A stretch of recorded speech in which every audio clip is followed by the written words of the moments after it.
दोस्तों, संपूर्ण सामान्य अध्ययन याद करने की वीडियो सीरीज का यह भाग 16 है।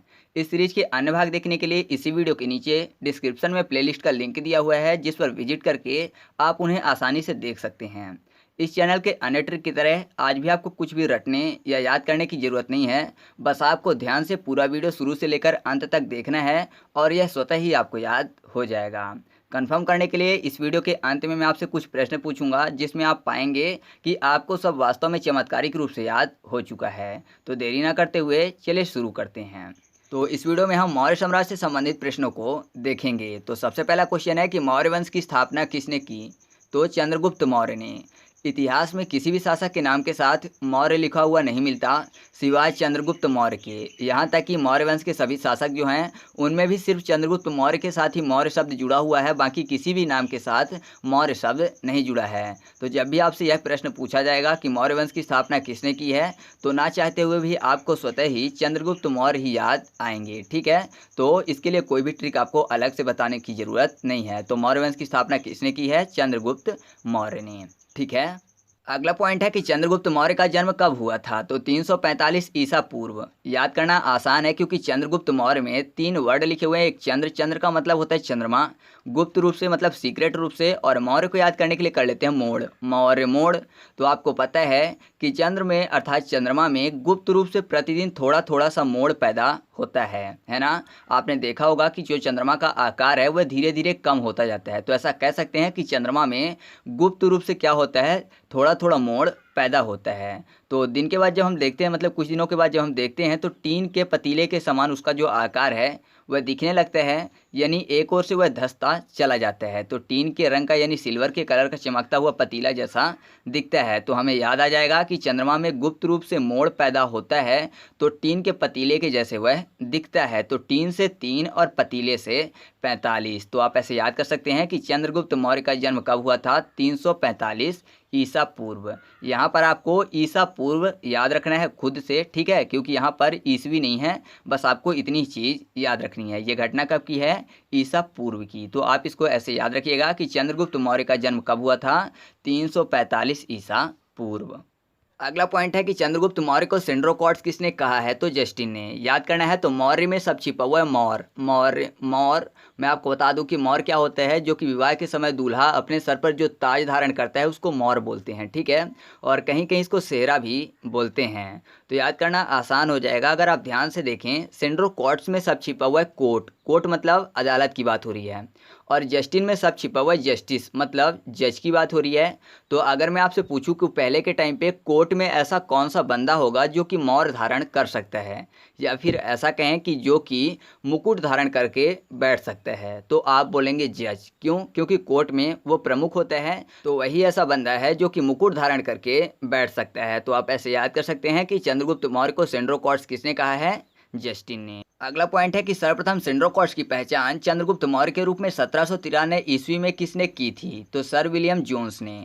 यहाँ पर विलियम में सब छिपा हुआ है बेल, विलियम बेल, और सेंड्रोकॉट्स में सब छिपा हुआ है सेंड और कोट्स। ठीक है, यानी कोई बंदा कोई भी चीज़ सेंड कर रहा है कहाँ? कोट्स में। और फिर दूसरा शब्द लिखा हुआ है पहचान, और चंद्रगुप्त में गुप्त यानी सीक्रेट, यानी वह चाह रहा है कि कोई भी चीज़ वह कोर्ट में सेंड करे और जो उसकी पहचान है वह सीक्रेट हो, यानी गुप्त पहचान उसकी रखी जाए। तो याद करना आसान हो जाएगा, क्योंकि यहाँ पर आपको पता है कि अगर कोई भी व्यक्ति किसी व्यक्ति की बेल लेगा, तो बेल लेने के बाद जो उसकी पहचान है वह कभी भी सीक्रेट नहीं हो सकती, है ना। उसकी जो पहचान है वह ओपन हो जाएगी जब वह किसी व्यक्ति की बेल लेगा, और तब तक ओपन नहीं होगी जब तक वह गुप्त रूप से कोर्ट में कुछ सेंड करेगा। और जैसे ही उसने बेल ली तो उसकी पहचान ओपन हो गई। तो आप ऐसे याद कर सकते हैं कि सर्वप्रथम सेंड्रोकॉट्स की पहचान चंद्रगुप्त मौर्य के रूप में 1793 ईस्वी में किसने की थी? सर विलियम जोन्स ने। क्यों? क्योंकि जब बेल लिया तो बेल लेने के बाद जो भी चीज़ें उसने कोर्ट को सेंड की थी तो उसकी पहचान फिर हो गई, फिर पहचान गुप्त नहीं रह गई। ठीक है, आगे बढ़ते हैं। अब हमारे सामने अगला पॉइंट है कि मुद्रा राक्षस पुस्तक, जिसमें चंद्रगुप्त मौर्य के लिए वृषल अर्थात निम्न कुल से उत्पन्न शब्द का प्रयोग किया गया है, के लेखक कौन हैं? तो वह हैं विशाख दत्त। याद करना है। तो मुद्रा राक्षस को याद करने के लिए कर लेते हैं मुद्रा को मुह राक्षस। ठीक है, मुद्रा राक्षस, मुह राक्षस, या फिर मुद्रा को राक्षस रूप से आप मान सकते हैं। तो जाहिर सी बात है कि अगर मुद्रा एक राक्षस होगी तो उसका जो मुंह होगा वो कैसा होगा? एक विशाल राक्षस की तरह बड़ा होगा। साथ ही वह विषैला भी होगा और उसके जो दांत होंगे वह विशाल होंगे, अर्थात वह विशाल दांत वाला होगा। क्यों? क्योंकि मुद्रा एक राक्षस है, तो वह विशाल दांत वाला होगा। तो विशाल दांत से हो गया विशाख दत्त। तो आप ऐसे याद कर सकते हैं कि मुद्रा राक्षस पुस्तक के लेखक कौन है? विशाख दत्त। अब हमारे सामने अगला पॉइंट है कि घनानंद को हराने के लिए चंद्रगुप्त मौर्य की मदद किसने की थी, जो बाद में चंद्रगुप्त मौर्य का प्रधानमंत्री बना? तो वह थे चाणक्य, या फिर उनके अन्य नाम थे कौटिल्य की विष्णुगुप्त। तो चाणक्य को हम सभी जानते हैं कि उनकी नीतियों पर अमल करके चंद्रगुप्त जो था वह सफल हुआ था। फिर भी हम उनके अन्य नाम कौटिल्य या फिर विष्णुगुप्त का उपयोग करके याद करना चाहें तो ऐसे याद कर सकते हैं कि घनानंद को हराने के लिए इन्होंने घनानंद को केतली में रखा हुआ विष गुप्त रूप से पिलाकर मार दिया होगा, और फिर बाद में वह क्या बन गए? प्रधानमंत्री। ठीक है, तो केतली से कौटिल्य, कौतिल्य, केतली। ठीक है, तो आप ऐसे याद कर सकते हैं। और विष को गुप्त रूप से पिलाया, तो विष और गुप्त से विष्णु गुप्त।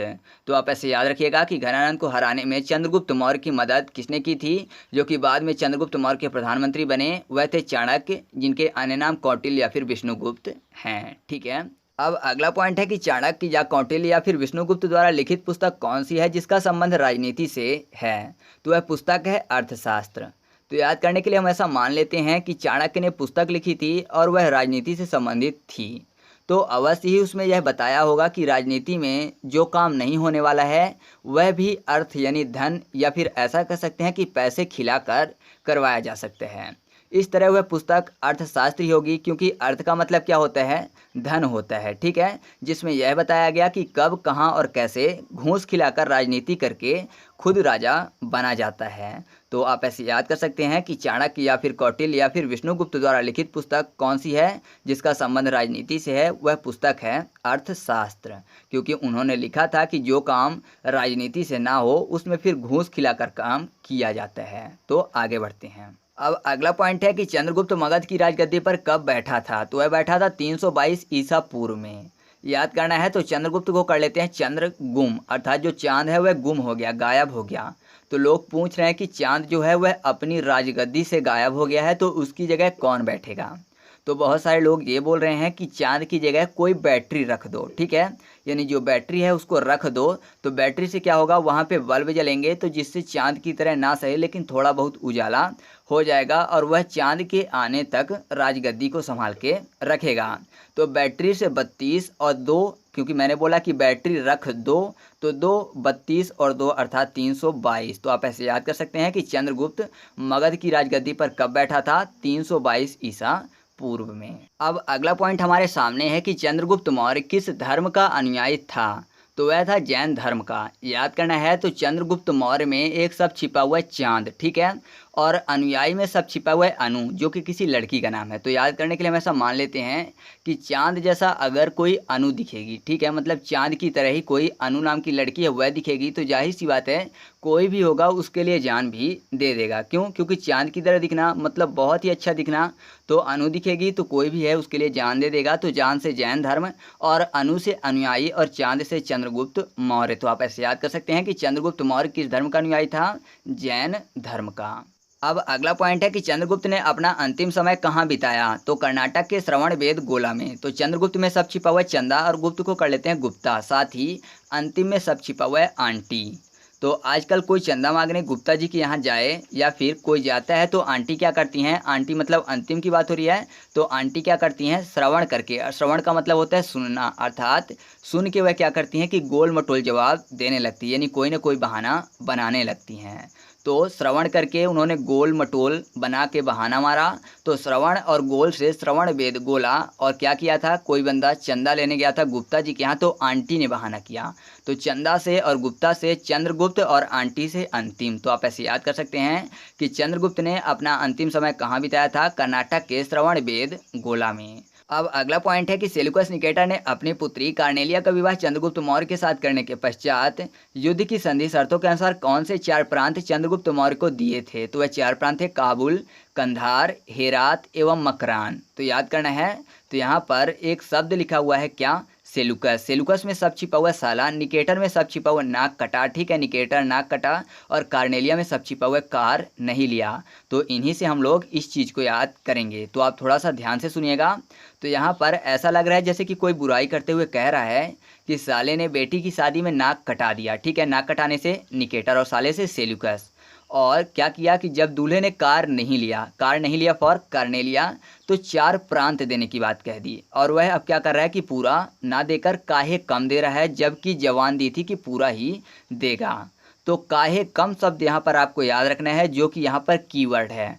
काहे कम में का से काबुल, हे से हेरात, फिर दूसरा कम में का से कंधार और मा से मकरान, ठीक है। तो यहाँ पर 4 शब्द हैं, इन्हीं चारों से 4 प्रांत के नाम आएंगे, का से काबुल, हे से हेरात, का से कंधार और मा से मकरान। तो आप ऐसे याद रख सकते हैं कि सेलुकस निकेटर ने अपनी पुत्री कार्नेलिया के विवाह में चंद्रगुप्त मौर्य को कौन से 4 प्रांत दिए थे? काबुल, कंधार, हेरात और मकरान। अब अगला पॉइंट है कि चंद्रगुप्त मौर्य ने किस जैन गुरु से जैन धर्म की दीक्षा ली थी? तो वह थे भद्रबाहु। याद करना है। तो भद्रबाहु में भा के बाद सब छिपा हुआ है द्रबाहु, अर्थात 2 बाहु, बाहु मतलब हाथ होते हैं, ठीक है, बाह हाथ, और जैन में सब छिपा हुआ है चैन। तो याद करने के लिए ऐसा मान लेते हैं कि अचानक चंद्रमा में मोर पहुंच गया। क्यों? चंद्रगुप्त में चांद सब छिपा हुआ है और मौर्य में मोर शब्द छिपा हुआ है। तो ऐसा मान लेते हैं कि चंद्रमा में कौन पहुंच गया? अचानक से मोर पहुंच गया। तो वहां पहुंचकर उसको बहुत चैन मिला, अर्थात बहुत ही सुकून मिला। तो वह दोनों बाह फैलाकर बोला कि वाह कितनी अच्छी जगह है। क्यों? क्योंकि धरती में अब मज़ा नहीं आ रहा है, वहाँ पर मास्क और सैनिटाइजर लगा लगा कर परेशान हो गया था। तो यहाँ पर बहुत ही अच्छी जगह मुझको मिली है। तो उसको चैन मिल रहा था, तो चैन से जैन, और क्या कर रहा था वह? दोनों बाहें फैलाकर खुश हो रहा था। तो 2 बाहु अर्थात भद्र बाहु। तो आप ऐसे याद कर सकते हैं कि चंद्रगुप्त मौर्य ने किस जैन गुरु से जैन धर्म की दीक्षा ली थी? भद्रबाहु से। अब अगला पॉइंट है कि मेगास्थनीज किसका राजदूत था जो कि चंद्रगुप्त मौर्य के दरबार में रहता था? तो वह था सेलुकस निकेटर का। याद करना है। तो मेगास्थनीज में सब छिपा हुआ गस्त मतलब क्या होता है? जो कि बॉर्डर पर आर्मी करती है, ठीक है। चंद्रगुप्त में सब छिपा हुआ चांद, और गुप्त मतलब सीक्रेट। तो कोई भी बंदा है जो कि चांद पर गुप्त रूप से अर्थात सीक्रेट रूप से गश्त कर रहा है। अब गश्त कर रहा है तो जाहिर सी बात है चांद किसी एक बंदे का तो है नहीं, कोई गुप्त रूप से कर रहा है, मतलब जुर्म कर रहा है, किसी से परमिशन नहीं लिया है। तो अब अगर पकड़ा जाएगा तो जाहिर सी बात है कि राजदूत और गुप्तचर उसको पकड़ कर कहाँ लाएंगे? दरबार में लाएंगे। तो सब क्या बोलेंगे कि साले की नाक काट दो। क्यों? क्योंकि परमिशन लेके नहीं गया था, तो इसको सजा देनी जरूरी है। तो नाक काट दो साले की। तो साले की नाक काटने से हो गया सेलुकस निकेटर। तो आप ऐसे याद कर सकते हैं कि मेगास्थनीज कौन था जो कि चंद्रगुप्त मौर्य के दरबार में रहता था? सेलुकस निकेटर का राजदूत। ठीक है, आगे बढ़ते हैं। अगला पॉइंट है मेगास्थनीज द्वारा लिखी गई पुस्तक का नाम क्या है? तो वह है इंडिका। तो याद करने के लिए मान लेते हैं कि कोई भी मेगा स्थान है, मेगा मतलब बड़ा स्थान है, ठीक है। तो जाहिर सी बात है कि बड़ा स्थान है और उसके बारे में अगर पुस्तक लिखनी होगी तो इसका एंड नहीं हो पाएगा। क्यों नहीं हो पाएगा? क्योंकि बड़ा स्थान है तो उसके बारे में बहुत सारी जानकारियाँ होंगी जिनको लिखना पड़ेगा। तो ऐसा कह सकते हैं कि लिखते लिखते कई वर्ष बीत जाएंगे। क्यों? क्योंकि मेगा स्थान है तो उसका कोई भी इंड नहीं होगा। तो मेगा स्थान से मेगास्थनीज और इंड से इंडिका। तो मेगास्थनीज द्वारा लिखी गई पुस्तक का नाम क्या है दोस्तों? इंडिका। अब अगला पॉइंट है कि चंद्रगुप्त मौर्य और सेलुकस निकेटर के बीच हुए युद्ध का वर्णन किसने किया है? तो एप्पियानस ने। तो याद करने के लिए यहाँ पर चंद्रगुप्त मौर्य में सब छिपा हुआ है गुप्त में गुप्ता, और मौर्य को याद करने के लिए कर लेते हैं मोड़। साथ ही एप्पियानस में सब छिपा हुआ है एपिया और नशे में है, यानी कोई बोल रहा है कि ये पिया हुआ है और नशे में है। तो किसी ने बताया कि गुप्ता जी ने मोड़ में साले की नाक काट दी, इसीलिए उनके बीच क्या हो रहा है? झगड़ा हो रहा है। तो दूसरा व्यक्ति बोलता है कि ये पिया हुआ और नशे में होगा, इसीलिए उसने ऐसी हरकत की है, ठीक है। तो मोड़ में गुप्ता जी ने नाक काट दी तो गुप्ता से चंद्रगुप्त, ठीक है, और मोड़ से मौर्य, और साले की नाक काट दी तो साले की नाक से सेलुकस निकेटर, और एपिया और नशे से एप्पियानस। तो आप ऐसे याद कर सकते हैं कि चंद्रगुप्त मौर्य और सेलुकस निकेटर के बीच हुए युद्ध का वर्णन किसने किया है? एप्पियानस ने। अगला है प्लूटार्क के अनुसार चंद्रगुप्त ने सेलुकस को उपहार में क्या दिया था? तो दिए थे 500 हाथी। तो ऐसा मान लेते हैं कि 2006 से पहले जो बेचारा प्लूटो ग्रह था वह भी ग्रहों की श्रेणी में आता था, ठीक है। हालांकि अब बौने ग्रह की श्रेणी में आता है, लेकिन पहले फुल ग्रह की श्रेणी में आता था। लेकिन उसने क्या किया कि चंद्रमा से पंगा ले लिया, ठीक है। चंद्रमा यानी चंद्रगुप्त की बात हो रही है, तो चंद्रमा से उसने पंगा ले लिया। तो चंद्रमा ने क्या किया? सौरमंडल भाई के हाथ में 500 रुपये का गिफ्ट देकर उसे ग्रह की श्रेणी से हटवा दिया, और अब बचे सिर्फ 8 ग्रह। तो ऐसा कहा उन्होंने कि 500 रुपये किसके हाथ में दिया था, सौरमंडल भाई के हाथ में। तो 500 और हाथ से हाथी, तो आप ऐसे याद कर सकते हैं कि प्लूटार्क के अनुसार चंद्रगुप्त ने सेल्यूकस को उपहार में क्या दिया था, 500 हाथी। अब अगला पॉइंट है कि चंद्रगुप्त मौर्य का उत्तराधिकारी कौन था और वह मगध की राजगद्दी पर कब बैठा था। तो 298 ईसा पूर्व में बिंदुसार। ठीक है, तो चंद्रगुप्त में सब छिपा हुआ है चंद्रमा, और उत्तराधिकारी में उत्तरा सब छिपा हुआ है, साथ ही मगध में सब छिपा हुआ है गधा। तो मान लेते हैं कि चंद्रमा से उतरे एक जानवर अर्थात गधे को किसी गद्दी पर बैठाया जा रहा है।